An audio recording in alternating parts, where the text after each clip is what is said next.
Welcome to Indie Influencer. I'm Jim Catapano, and it is festival season in New York City. Today's episode is a tale of two festivals. First is the Midtown International Theatre Festival, which is taking place at the American Theatre of Actors. Founder John Chatterton has brought the MITF back after a 7-year hiatus with over 30 productions through July 26th. And we'll be speaking with John tonight about the return of this off-off-Broadway institution. And celebrating its inaugural year is ManiFestival from Diamond Mesh Productions, which will be running July 16th through August 9th at the Paradise Factory Theater. We'll be talking with founders Matt Bader and Faith Pasch and hearing all about their experiences on their first NYC festival journey.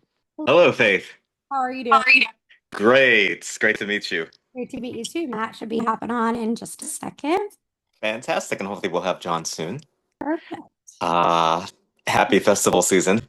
Happy festival season. Thank you so much for having us. Absolutely. It's my honor, actually. I'm very excited because this is most exciting time in the city, and it's definitely summer. I was outside and I can attest to that. It is warm out there. Yeah. It's a good time to go to the theater. It's a great time to get inside with other human beings and go see some brand new theater. Yes, indeed. And there's nothing more exciting than this time of year, I think, in New York City, especially for those of us who are basically huge fans of the festival season and all the exciting things that happen. And we're very excited to speak to you guys because it's the very... Oh, here comes Matt right now. Okay. So we shall start anew.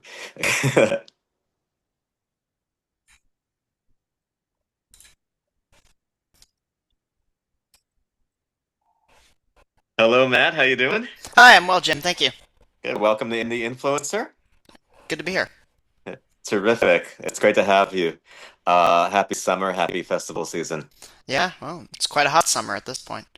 It's pretty brutal. I was able to get out to the shore, which dropped it by 20 degrees, and That's a relief. that helped tremendously. Turn off the electricity for a while. But speaking of electricity, segue, let's talk about this very exciting festival season and the inaugural season of ManiFestival, which I believe begins July 16th. Yes, you believe correctly. Excellent. Which is all any of us can hope for. Indeed. Very much so. And I'm hoping John will join us soon. But in the meantime, we can, I want to talk a little bit about, or a lot about, actually, the journey to this point, because we're, the moment is near. I know.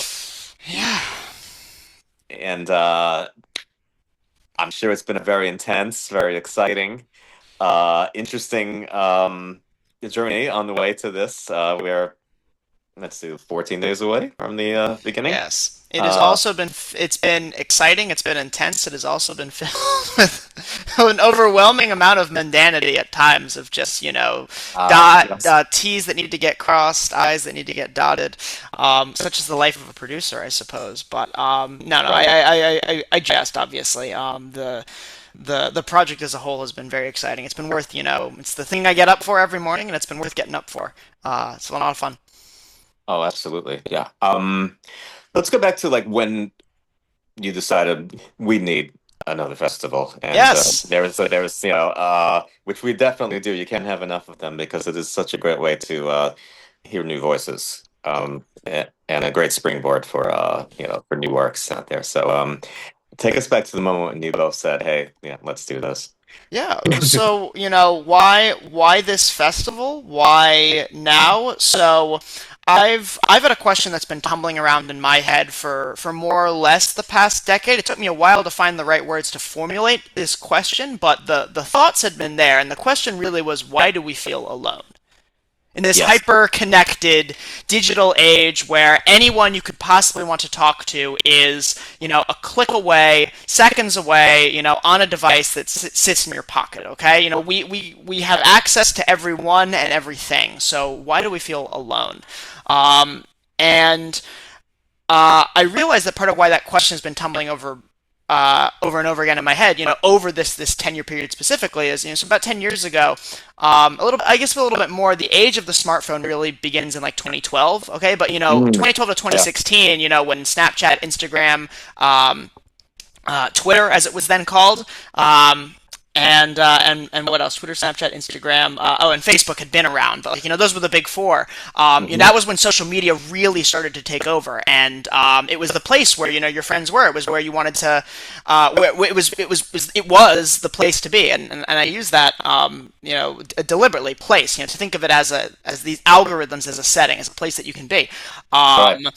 So over these past 10 years, we have really witnessed the transformation of social media into social media. Okay, it's become much more about a place where you watch and consume content, all right, that's fed to you by algorithms. And every single one of these algorithms is a reflection of you. Thinking of algorithms as simply an extension of your preferences, your beliefs, your expectations, your sense of what is true and what isn't. I quipped earlier about you believe correctly, and that's all any of us can hope to have in this day and age, right? But that sense of shared reality of just you believe what I believe and I don't have to explain myself to you, we kind of get that we're on the same page, has become harder and harder to find, and that's because we spend more and more of our time on the internet, right? On these hyper-personalized algorithms that build these super personal spaces for us to be in, and where we don't ever have to explain ourselves, right? Where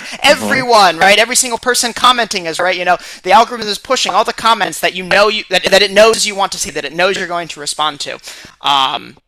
Right? So that trend has really been concerning to me, but it's difficult to dismiss as, well, social media bad for two main reasons. Number one, the fact that it can expose you to artists, content creators, people who produce, new kinds of media. All right, all of that stuff. There's so much stuff I found on social media that I never would have found through traditional media platforms. I never would have gotten access to it, and I'm so glad that I was able to discover those things. They've informed the kind of artist I want to be, the kind of art that I want to make. So the heart of this message of ManiFestival is I wanted to create a space to create art that really addressed that allowed artists to tap into their hyper-personalized algorithms, right? Your super specialized interests, and create art that brought people together. And I think that live theater is uniquely positioned to bring people together, because if social media was one instance where the other reason, obviously, that I didn't get to mention for why it's not as simple as social media bad is because even if it was, and we can't just unplug, right? We've been doing this for 10 years. It's been built into our society. It's going to take some huge shift for people to navigate and migrate off of these platforms. That's just where people get their information. That's just where people are connected. You can't run into an artist in New York City and I think especially younger artists, and instead of business cards or Rolodexes, it's what's your Instagram. That's where people are connecting. You can't just unplug from all of that if you want to still have a career. Exactly. What's it? So that ties back into, it's too late for us to just unplug from social media, but the age of AI is upon us, and it's that same dynamic of hyper-personalized spaces where, you don't have to explain yourself, but jacked up to 10. Now instead of clicks and likes and dwell time, you have a machine that is picking up on the very basis of how you think, and it's doing the thinking for you. So before it's too late, before we just offload all of our cognitive thinking, and before we offload all of our creative instincts, before we just let AI go ahead and generate whatever slop that it wants to, we should try to fight back on it, okay? And I actually think that theater is uniquely positioned. This is coming back to my original point. Theater is uniquely positioned to combat this, because it is the one art form that we have right now that you cannot fundamentally divorce it from the human element. Okay, you have to have humans. Okay, Yes. If you want to watch AI movies, Teal Norwood will send artists everywhere into a frenetic, or rather into a frenzy, into a panic. Okay, but as long as you want to go see live theater, you do still need humans up there doing the thing. We haven't figured out, Exactly. robot actors yet.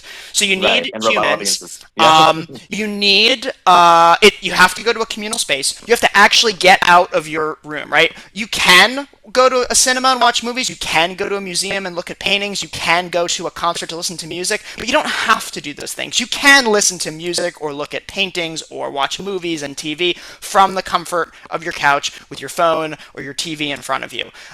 Theater, you have to actually get out and you have to spend time experiencing something with other people. And most importantly, if you're bored during the theater, you can't go on your goddamn phone. You have to actually sit there and engage with it. This is what blew my mind. It's like, rather than trying to engineer some sort of space, right? Think about all the apps that are out there that are trying to get you off of your phone. We have a place that gets you off of your phone. It's the theater, right? There's the theater and there's the pool, all right? If you're not in one of those two spaces, Right. you're on your phone somewhere. So it really all came together. It's like, wow, no, I'm not saying that live theater is the answer to how can we, stop AI from taking over our brains. But insofar as there's something that art can do, that is what theater can be doing. That is what theater should be doing. Theater should be creating a space where we can come together, share weird as F stories. Can I swear in this podcast? I don't know. Absolutely. Oh, okay. Weird as Okay, fuck with stories. me.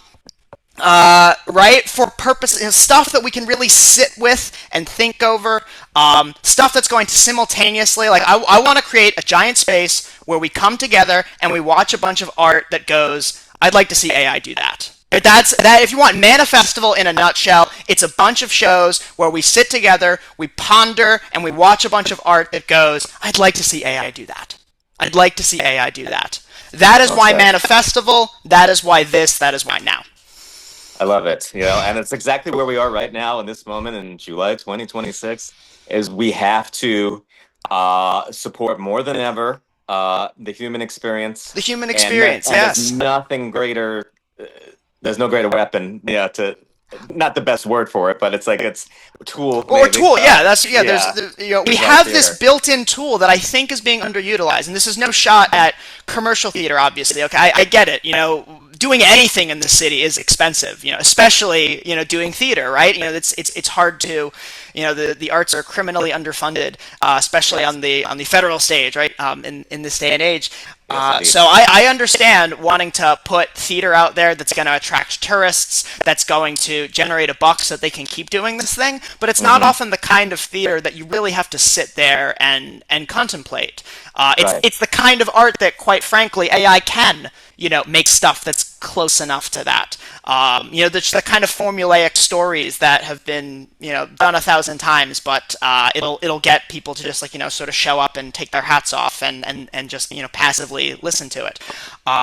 So I love the dual-edged sword of it's fuck AI, make weird theater. Fuck AI, watch weird theater. Like if you want to do something, and I don't want to come off as a sort of an unnuanced Neanderthal here. I certainly recognize that, on the other side of the coin, there is miraculous potential for this technology, but there's also plenty of ways that we can not only blow ourselves up using this technology, but also just offload the very cognitive mechanisms that we need to detect when something is going wrong. And I think taking care of those things first is going to be more important. So on the whole, AI has to be used responsibly, and in order to be able to use it responsibly, we need to train ourselves to not become dependent on it. And we do both of those things by, getting together into physical spaces, spending time with people, and watching weird theater.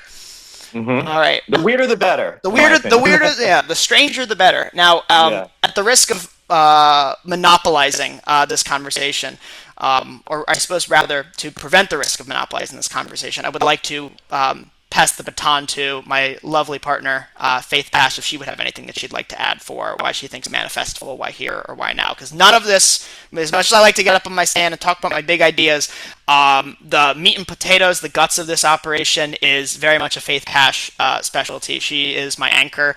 She is my rock. And I couldn't be doing any of this without her. So I'd love to give her a chance to talk about it. And she's also very creative and interesting and has big ideas. Yeah, so in transparency, this didn't start as a festival. We started this thing as an inaugural season for Diamond Mesh Inc. We had these three shows that Right. all shared this common idea of what does it mean to be human as could only be told by you. So not what does it mean to be you as it could only like not what's just your life story, but like what is your experience, Yeah. the human experience. What in your Right. life story, translates to a more human experience, something that, we can all see something of ourselves or something of someone that we know in. Absolutely. Right. Something Uh, real. so we had these three shows that were like pretty different in time period, genre, aesthetic, but it answered this question. And then we got further to thinking on it, and we realized even though these shows tell completely different stories, we cannot possibly tell the entire spectrum of the human experience. Right. And that's Exactly. decided to put out this call and open it up. And all of a sudden, a few weeks later, we had 20 shows that we had absolutely fallen in love with. Ever since. Yeah. Everything from playwrights that are still in college and have never produced a work of theirs before to people that have been developing these pieces for 5, 6, 7 years that have never been able to do a full run. And it's just been really wonderful to meet artists where they're at in their processes and help where we can. And for others, just go, oh, you're done. Your piece is done. And it is so ready to just be dived into as an audience member. And that's been really cool too.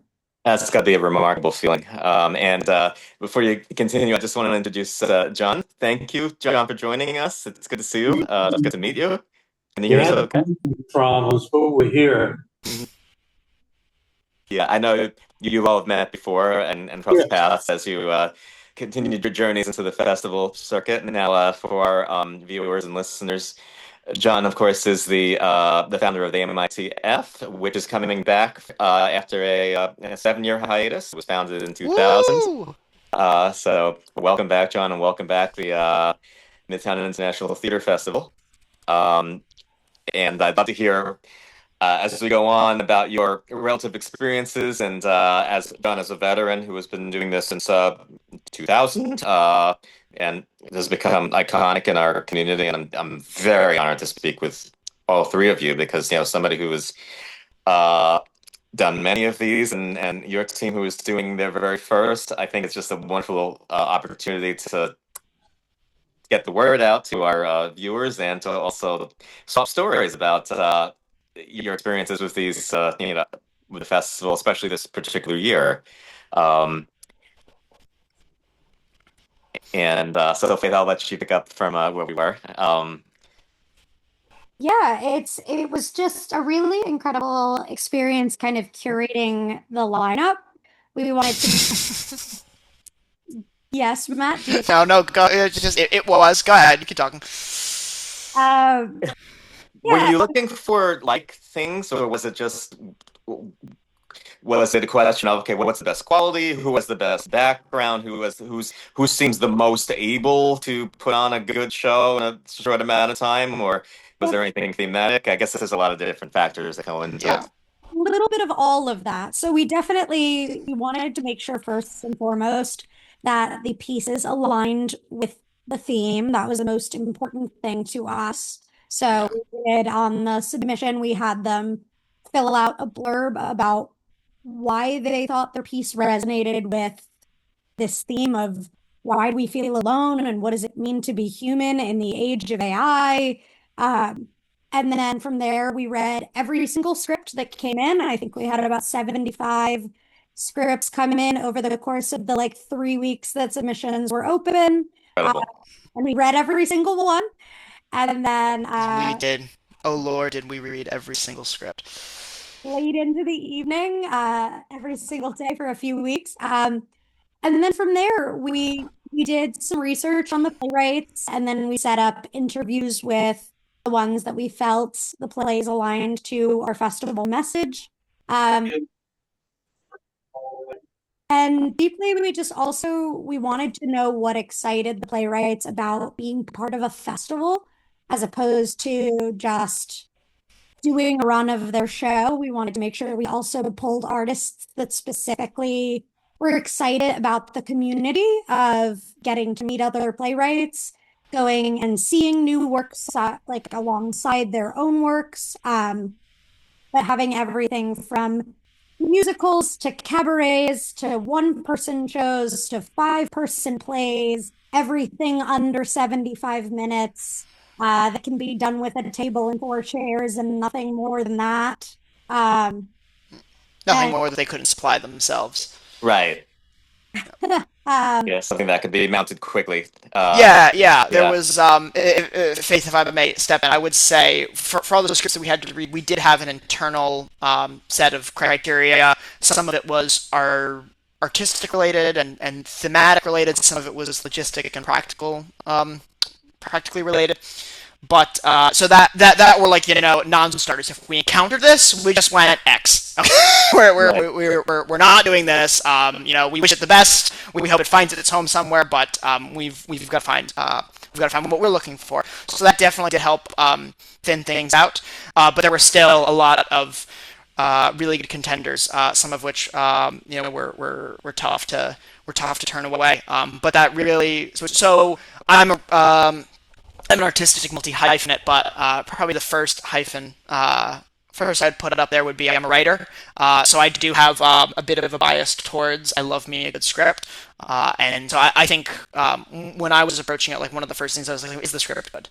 Because to me, it was important, not to look at who was writing this, but first to just assess the script for what it was. So that no matter what this person's background was, their amount of experience or lack thereof, if they had a good script, that deserved consideration.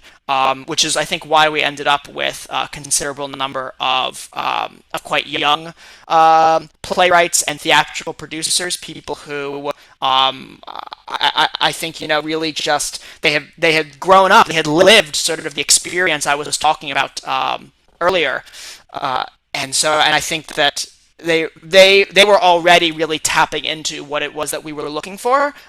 So that's why we're particularly proud to be bringing on as many young artists and young producers. We're our first time festival, so we're very happy to be shepherding a lot of first time producers, helping them develop their skills and the skills that they need to put their work up. I firmly believe if no one's given you work, you should make work for yourself. Mm-hmm. Sorry, I've got a light that's flickering, but I'm taking care of that now. So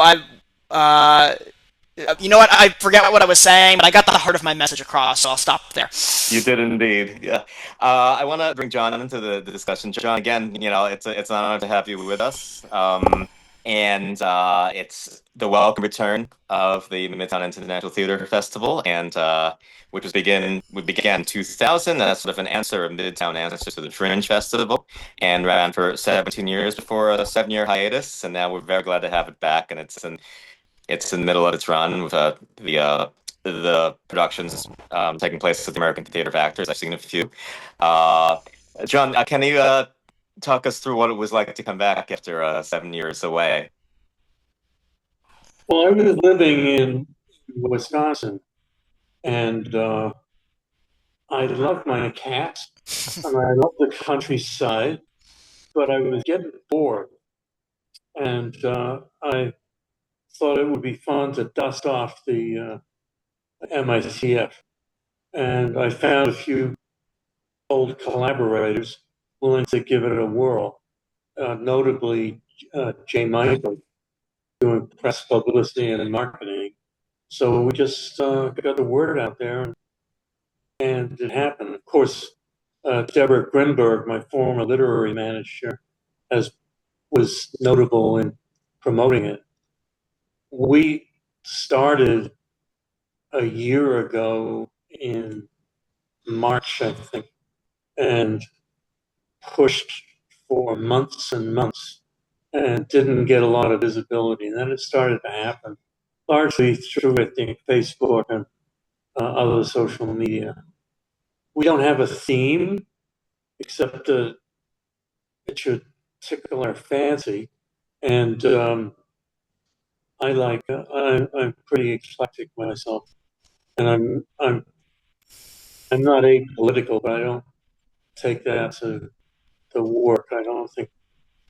Uh, I don't think I'd accept a Nazi play.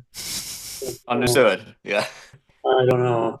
Anyway, I'm pretty happy with the lineup. We got 33 plays, That's it. 6 weeks in the ATA.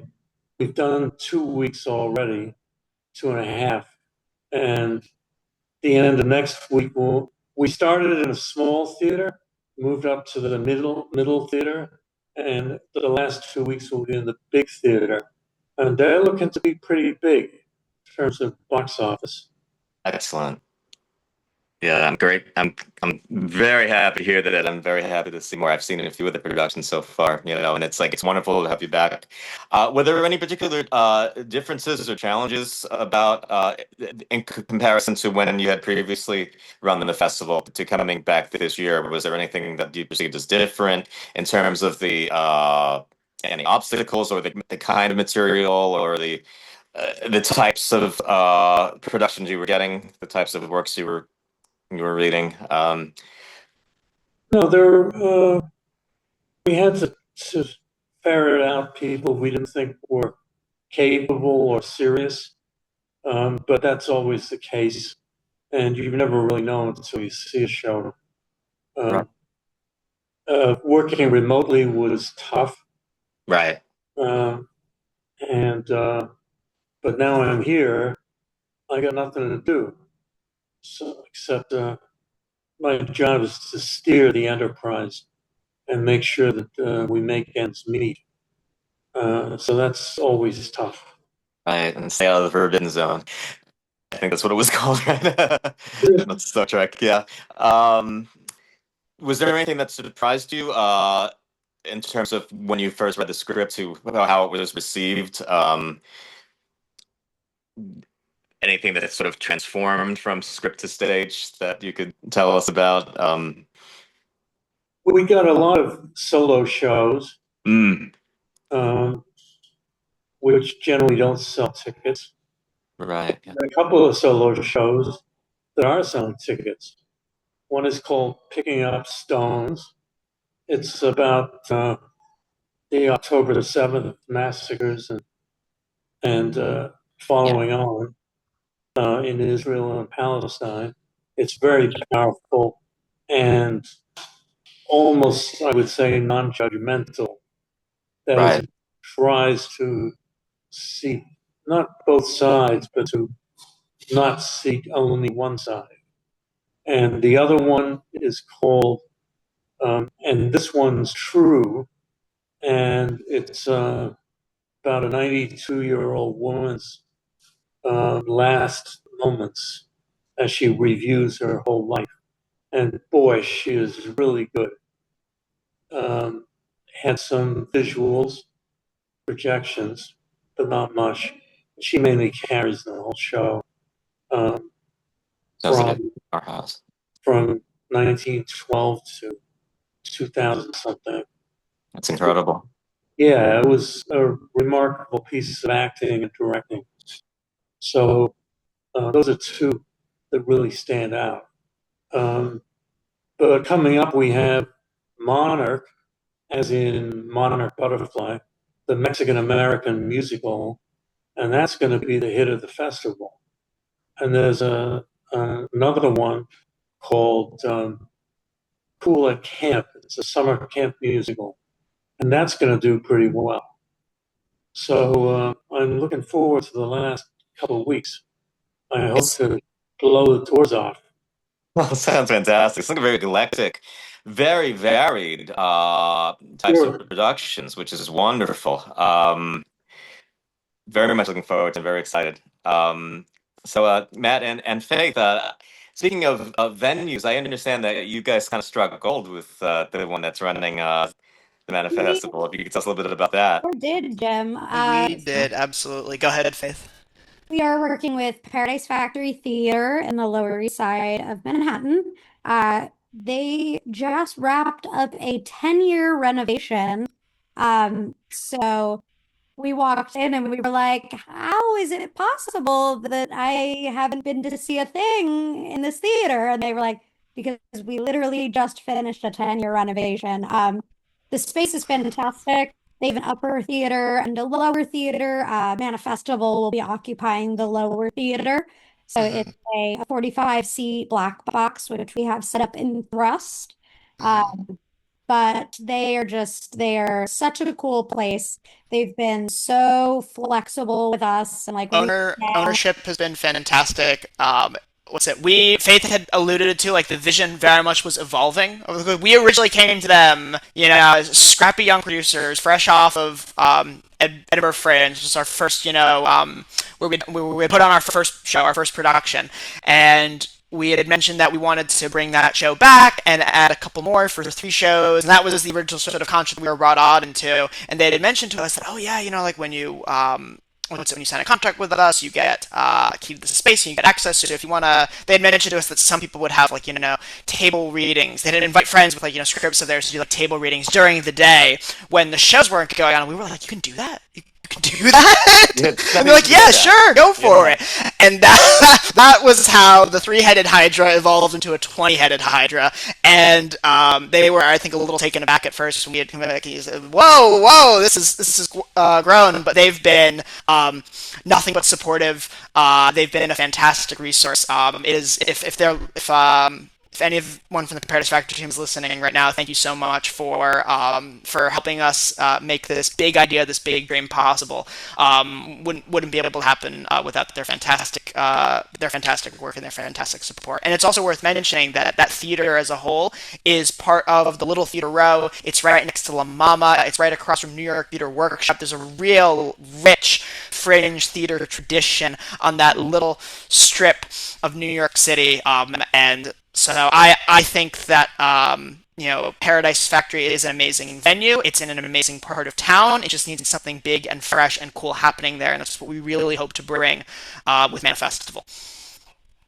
Excellent. Well, it sounds like a really magical little corner of New York City, Yeah. And a great spot. So I'm very glad to hear that. That's absolutely wonderful. And again, the American Theater of Actors, John, of course, is an institution, and it's I tend to live there these days. Actually, I'm very well acquainted with all 3 theaters, and have seen a lot of great shows. I've seen a couple. I saw Annie McDermott's one woman show.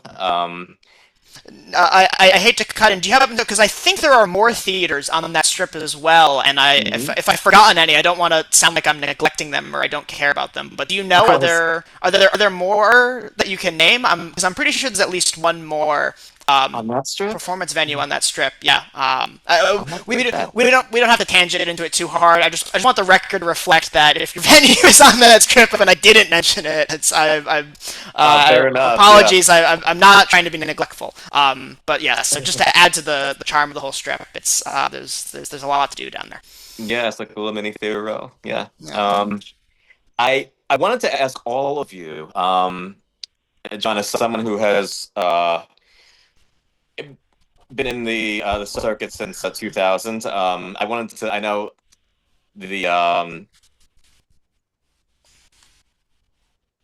magazine, the Uber, is where you started, spelled OOBR, which sort of led to the to the festival. And what's different now from the inception of the festival in 2000, in positive and negative? Because I wanted to segue into something about what's different in the way that we take in theater, and with the challenges that have come to to us with technology and AI and Netflix, and it's like, how do you what's different between 2000 and 2026, which I get anxiety just thinking about how far away those 2 years are now. It's like, and I guess what the point I'm getting to is, how do we get people out to the theater in 2026? What are the challenges that are different from when you started?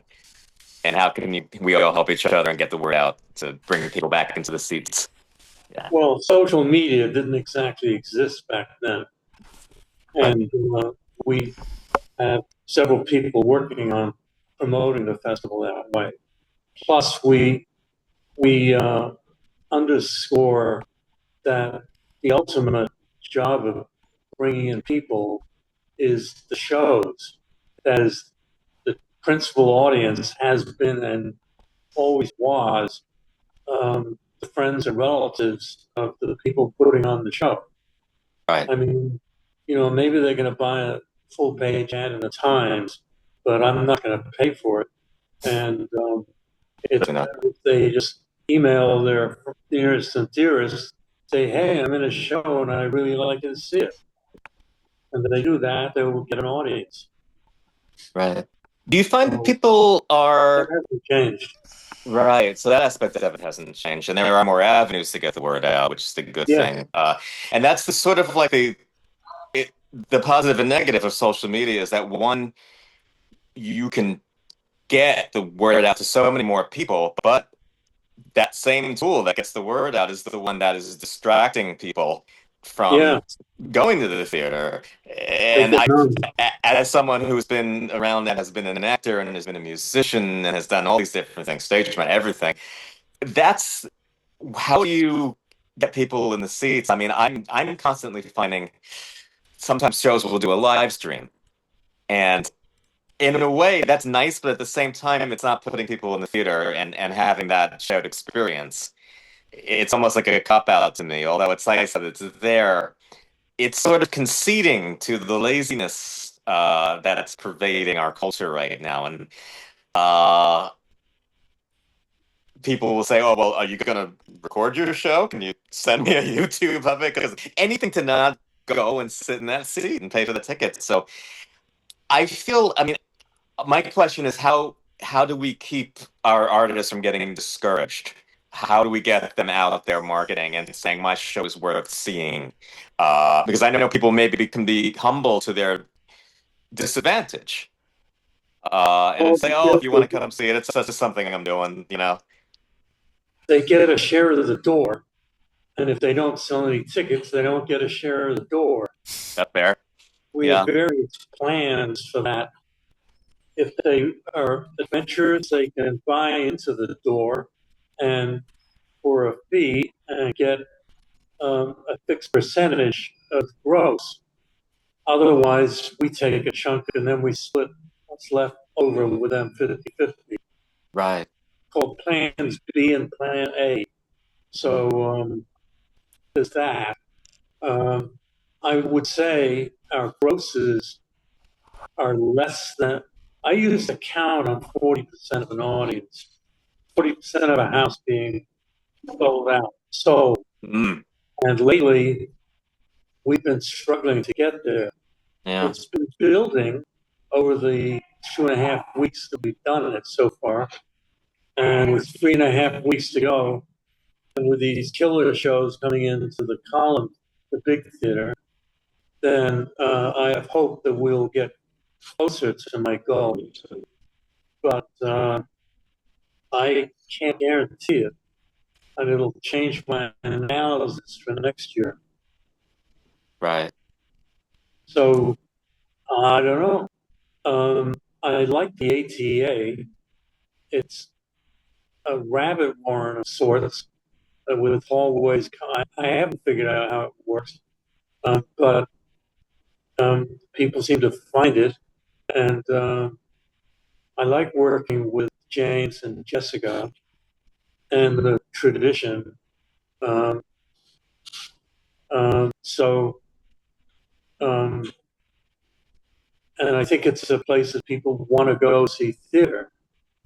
Um, I would like to see more, and I don't know how to. I think maybe next year we're going to have a no money down program, Mm, so there are no festival fees up front, and nice. this I hope will cause us to have to be inundated with more shows, and they can be a little less intense in their turnout, but we'll have more of them.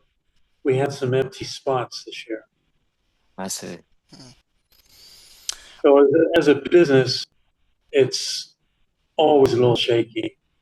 You're Right. dependent entirely on the kindness of strangers. Exactly. Yeah. Um, Matt? Jim, so I figured I would chip it because I don't have as much experience here, but I am happy to report, or at least I wanted to. Here, let me. I guess in touching that, your audience, I imagine there are some producers in here who might be interested in how to navigate. I forget exactly how you phrased the question originally, but do you mind refreshing me on that? What was it? Was Sure. I think it's really about how to keep your producers encouraged. right, yeah, the people that and play that. specifically in this social media age, how do we get butts in Yeah, seats, right? Because the exactly. machine, well, and so this is where I'm happy to talk a little bit about our experience doing marketing for ManiFestival, which is that those hyper-personalized algorithms I was talking about. I'm not the biggest Mark Zuckerberg fan, and I'm not the biggest fan of Mark Zuckerberg's companies. Considering how much of our time they simply rob us of by distracting Right. us with notifications and reels and just meaningless whatever that pops up. But one thing that the technology does do really well, as I mentioned, is it figures out exactly what you like and it gets that in front of you. That's their entire business model, is what's going to keep you sort of scrolling, what's going to keep you engaged. Mm-hmm. So I do think that there's a silver lining to that for fringe, niche, strange theater, because you have this built-in mechanism where the it's hard to find those people in a collective, but you don't have to find them in a collective on Instagram. Instagram is the collective, and the algorithm does the rest. So we've been fortunate to be able to get our advertisements right for our festival in front of people who are engaging with it, who are commenting, who are mentioning that they're excited. And then, so in other words, that vehicle is there. And if you're looking for a simple place to get started for, I've got a show or a festival, right, that I want to make something, I want to produce, and I want to, get it in front of the people who are most likely to buy tickets to this thing, you could do worse than meta ads. Yes, you'll have to learn how to use meta ads. For a company that its entire business model revolves around people, putting advertisements on their platform, right? A Silicon Valley company, for that matter, you would think that they would have constructed a more intuitive user interface. It's not. It's horrible. It's clunky. It's garbage. It takes And surprisingly a so. fair bit of effort to learn just how to navigate. But if you figure out how to use it, and I mean, it's the one thing they do well. They will get your advertisements in front of the people who will come check your show out, right? Who will engage. Right. So then the battle becomes, okay, well, how do you stop the scroll, right? There's all these Exactly. things that are being put in front of someone. What do you do? And then that's where the artistry of it really lies. That's where you can really tap into, in your own experiences, right? Ask yourself, what are the things that, as you're scrolling through, what are the things that get you to stop and pay attention? Pay attention to those things and think about how you can incorporate them into your own marketing. I think any good artist, any good writer especially, knows that the quality of the script, the work that you're putting up, and the quality of your ability to pitch are interconnected. I'm not saying that pitching and like selling something to people isn't an entirely independent skill. There's certainly charisma and public speaking and personality that goes into it. But at the end of the day, what's the old saying? Sales is 50% God-given talent and 50% how good is your product. It's a lot easier to sell a Lamborghini than it is to sell a beat-up old lemon. All right, and Absolutely. so that ties back to, at the end of the day, people want to be entertained. People want to be engaged. People want to, they want, if you've got a good show, there are people who want you to find them. And having a good show will, if you've got a good script that you know how to pitch, that you've practiced how to pitch, you will find the elements that you can digest and turn into an ad that's going to stop the scroll, that's going to get people curious, that's going to get people wanting more, because that's what they're looking for, right? They're not looking to just doom scroll endlessly. They want to find the thing that stops the scroll, that makes them go, yeah, I wanted to find out more about this. They want to be rescued. They want to be rescued from the gosh darn algorithm. Yeah. So anyway, that's just my 2 cents on the matter. If you can find more sophisticated advertising outlets that don't require you to give money into the jaws of the meta monster, do that. But if you're just getting started and you're looking for something simple, either whichever platform you know better, Facebook or Instagram, you could do a lot worse than advertising through meta ads. Well, that's true. I just find it so ironic and challenging and fascinating how much things have changed since we'll say 2000 even. It's like because the very platforms that are giving us a voice are also sabotaging that very thing, because there's just we've made it so there's no reason to not us, but out there it's like to leave your TV screen, because everything is right there, everything is given to you. And part of the reason that I'm doing what I'm doing, and I'm very grateful, to chat with all of you about this, is to get people back in the theaters and remind them what a special experience it is when you all stand up and cheer at the end of an exciting musical or an intriguing drama or a raucous comedy, where everybody has that same shared connection that you will not get anywhere else. I'm very grateful that I get the opportunity to come see the work that you're all putting on. It's absolutely hand on my heart and an absolute honor in every way. And I want to do what I can to get the word out and to remind people, hey, there's some great shows out there, whether it's at the ATA or it's at I'm going to call it Little Theater Row now, and look up the different theaters that are next to Little Mama and such, and and just to remind people, hey, this is there's a lot worth seeing, and remind our producers and our playwrights that their voice deserves to be heard. Yes, make strange theater, please. If you're listening, exactly. If you needed a sign to you're down and you're not sure, you're the hero, doubting the righteousness of your quest, this is your sign to keep going, keep working on that strange thing. I'm not just saying this flippantly. As an artist, I really do believe that now more than ever, strange art has something to offer the world at large. So keep making your weird play, and you'll find a home for it. I love that, and I think it's a time. I think there's a chance that the tide can turn. And John, speaking as someone who is now returning to the festival and has been through so many years of work and seen a lot of plays, what kind of advice would you give to Matt and Faith as they embark on this inaugural adventure with the ManiFestival? I talked to you, a few months ago? Yes. On True? Yep. And I said, well, you're going to take notes, and at the end of the festival, you will have rules.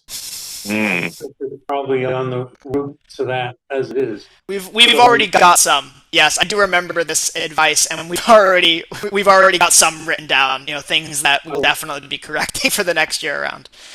And I'm encouraged by your enthusiasm and excitement over it, and I welcome you to the fold.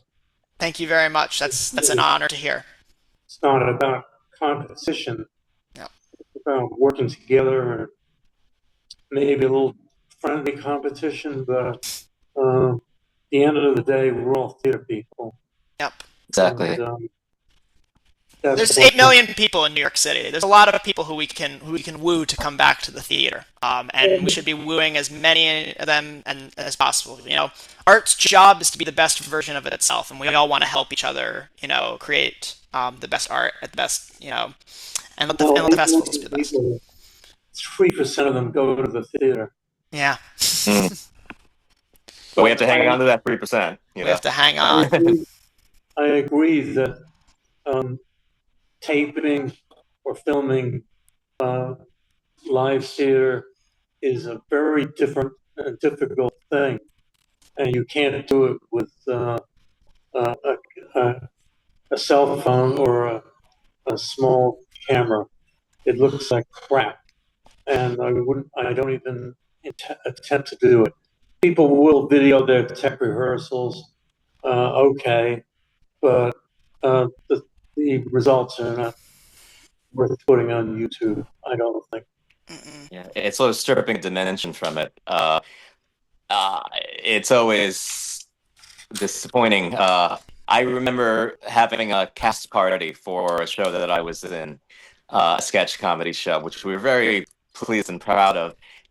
Somebody put the videotape of the show on, and it stopped the party cold because it was not the experience that we had remembered. It didn't capture the essence of what we did. It was like taking Avatar and putting it on a tiny black and white 13-inch TV. And you should never show that to people because it doesn't. And we wanted to discourage people. Oh, can I see the live stream, or can I see the video, the DVD, or whatever of your show? I don't really want to get on the train tonight, but hey, I'll watch it at home on YouTube. It's like they're missing out on the true experience, the shared experience, the live experience, the connection. And two, it's a bad echo of what really took place that night. And in a way, I almost wish there weren't live streams of these shows because it's like it encourages laziness, and two, it's not going to capture the performance the way. Yeah. Well, I think YouTube is a place for things like we're doing now, but we don't have the problems of taking a theatrical show which has been lit for the theater and filming it, and the lighting is totally wrong. Yep. Right. And I've seen my own videos of shows, and I certainly hold to that. Listen, I've got my program here. I don't know if I can show it to you. Oh, sure. Yeah. Can you see it? Yeah. Yeah. It's online at www.x.com/MITF-USA, Mitfusa. And you can also buy tickets there. Excellent. Thank you, John. Matt and Faith, can you share a website with us? Faith, go right ahead. Yeah, www.diamondmeshinc.com. Our socials are also Diamond Mesh Inc. on Instagram, and maybe Facebook, ? Matt? We have a Facebook.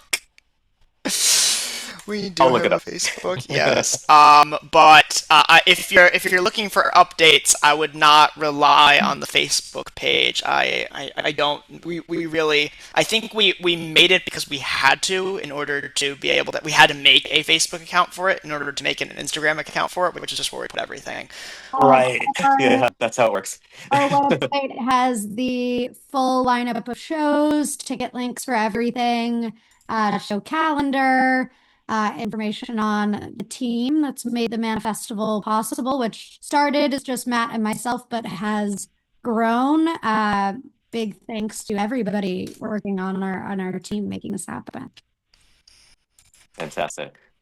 It has been an absolute honor to talk to all of you, and I'm so excited for what you're doing. If you could give one message, this is my wrap-up question. One message to our viewers, which will consist of people who love the arts and people who are in the arts especially. Why come to this festival? What's the takeaway? Fuck AI, make weird theater. Love it. Okay. Sorry, I'm like, what question? I feel Not like to put you on the spot. The sheer pugnacity of fuck AI just stunned Faith into silence. Steph, go go hear new stories, see new art. I am such a big believer in fringe and new theater. Like I have seen so many shows that I saw in like a workshop that all of a sudden was running off Broadway like 2 years later. And like it's so cool to see things before they get that funding or before they get to a big stage. Like go be surprised and go find new art that can be your new hyperfixation. Love it. Hyperfixation is a great It's word. Thank you, it's Faith. always, it's always a unique experience, the theater. And if you're into it, you know what I mean. Um, there's no substitute, including YouTube and Netflix.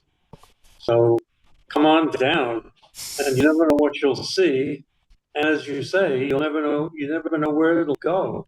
The Cullen Theater, the big theater at the ATA, was home to Urinetown in its off-Broadway run.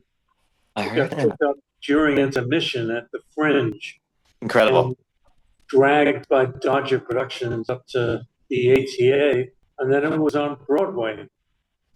So they named the theater after the star. So it happens.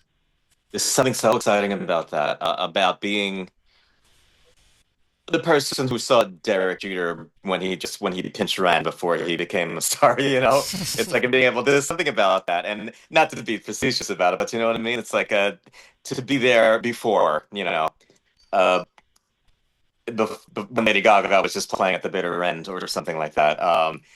You can say I saw the beginning of greatness and follow that journey. And also I think I'm going to add myself just the importance of Off-Off-Broadway as a cornerstone of our art in this city is so important. As I've become more and more involved as someone who speaks to the artists and the people who put on the festivals and the shows, I've become very protective of it and a passionate fan and a passionate town crier to tell all of our audiences, people that I know, people in the industry, and people just out there that want a different experience, to say, take in an off-Broadway show because there's something very special and magic about it. And You just can't beat the performance. intimacy. You can't beat the Exactly. intimacy. That's really what makes a difference for me, and I'm sure you guys feel similarly. It's Percent. that's you won't get that. You just don't get that at bigger houses. There's something magical about what's the show? It looks cool. It might be amazing. It might be garbage. I go in, I watch it, and regardless, the playwright, star, producer, marketer, stage manager is going to take their bow and then walk right off the stage, and you can say hi to them if you want. Right? I love that. That's the magic of off Broadway. And it is there's something about that that's I think worth seeking out. For The sure. Yeah. 35-seat theater at the ATA has seats on both sides, and that's about as intimate as you can get. The Beckman. Yes. One of my favorite theaters. There's something very special. We just saw I think Iphigenia Machine over there. We just saw a show there. It's a nice theater in that theater specifically.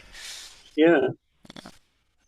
Yeah, it's a home away from home for me. I spend a lot of time specifically in the Beckman, and it's very special. It's a very magical experience and very intimate. And again, you can just feel the give and take from the performers who are so passionate about what they're doing at that level, and so there's a gratitude that goes both ways, I think.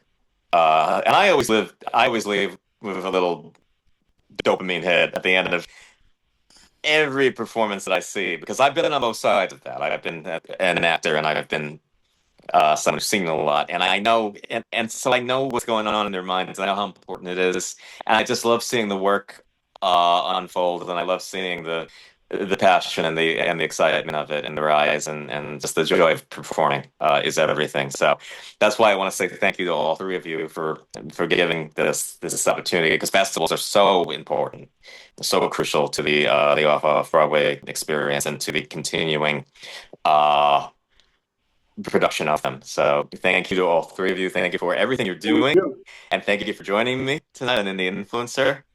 And I wish you the best of luck, and I can't wait to see the shows because I will be in town getting away from the heat. Yes. Thank you so much, everyone. Thank you. Thank you, Jim. This was great. Well, this is wonderful. Thanks, and have a wonderful night and weekend and a great holiday. Yeah, take care. Cheers. Thanks again to John, Matt, and Faith, and we will see you next time on Indie Influencer.